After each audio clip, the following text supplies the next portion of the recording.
എനിക്ക് 2 മക്കളുണ്ട്. ഒരാൾ 10ാം ക്ലാസ്സിലും ഒരാൾ 5ാം ക്ലാസ്സിലും പഠിക്കുകയാണ്. രണ്ടുപേരും പാണ്ഡികശാല KRHSലാണ് പഠിക്കുന്നത്. ഇന്നവിടെ മനോഹരമായ നമ്മളൊന്ന് ചെന്ന് കാണേണ്ട ഒരു പ്രോഗ്രാം നടക്കുന്നുണ്ടെന്നറിഞ്ഞപ്പോൾ ഇവിടെ ഈ ക്യാമ്പസ് മുറ്റത്ത് വന്നതാണ്. കണ്ണും കരളും നിറച്ചാണ് ഞാൻ ഇവിടെ നിന്ന് തിരിച്ചു പോകുന്നത്.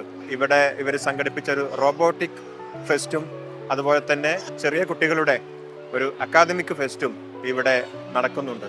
ഒന്ന് വന്ന് കാണുന്ന ഏതൊരാളുടെയും മനം നിറയുന്ന കാഴ്ചകളാണ് നമ്മുടെ കുട്ടികൾ ഇവിടെ ഒരുക്കി വച്ചിരിക്കുന്നത്. അതൊരു നിർമ്മിത സംസാരമല്ല. സത്യത്തിൽ ഇത് നടന്ന് കണ്ട് ഈ കുട്ടികളുമായിട്ട് സംവദിച്ച് അവരുമായിട്ട് ഇടപഴകി അവരുടെ വർത്തമാനങ്ങൾ കേട്ട് സ്വയം പറഞ്ഞു പോകുന്ന കുറച്ച് വർത്തമാനങ്ങളാണ് ഞാൻ ഇവിടെ പങ്കുവച്ചത്. അത് ഈ സ്കൂളിന്റെ മുറ്റത്ത് വെച്ച് തന്നെ ഈ കുട്ടികളുടെ അവരുടെ രക്ഷിതാക്കളുടെയും നിറഞ്ഞ സന്തോഷത്തിന്റെ അകത്ത് നിന്നുകൊണ്ട് തന്നെ പങ്കുവെക്കാൻ കഴിഞ്ഞതിൽ വലിയ സംതൃപ്തിയുണ്ട്. മൊബൈൽ ഫോണിന്റെ ഒരു ലോകത്തിലേക്ക്, ഒരു സ്ക്രീനിന്റെ ലോകത്തേക്ക് നമ്മുടെ കുട്ടികൾ ചെറുതായി വരുന്നതാണ് കണ്ടുകൊണ്ടിരിക്കുന്നത്. നന്നായിട്ടൊന്ന് ആകാശത്തേക്ക് പോലും നമ്മുടെ മക്കൾ നോക്കിയിട്ട് സത്യം പറഞ്ഞാൽ ദിവസങ്ങളായിട്ടുണ്ടാവും.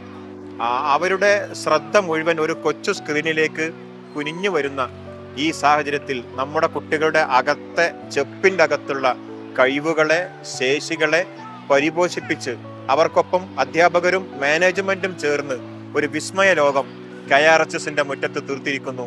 നിങ്ങൾക്ക് ഇവിടെ വരാം, ഇതൊന്ന് കാണാം. വലിയ നിറഞ്ഞ സംതൃപ്തിയോടുകൂടി ഒരു രക്ഷിതാവ് എന്ന നിലയിൽ ഞാൻ ഇവിടം വിട്ട് പോവുകയാണ്. നിറഞ്ഞ പ്രതീക്ഷയോടെ, അതിലേറെ അഭിമാനത്തോടെ.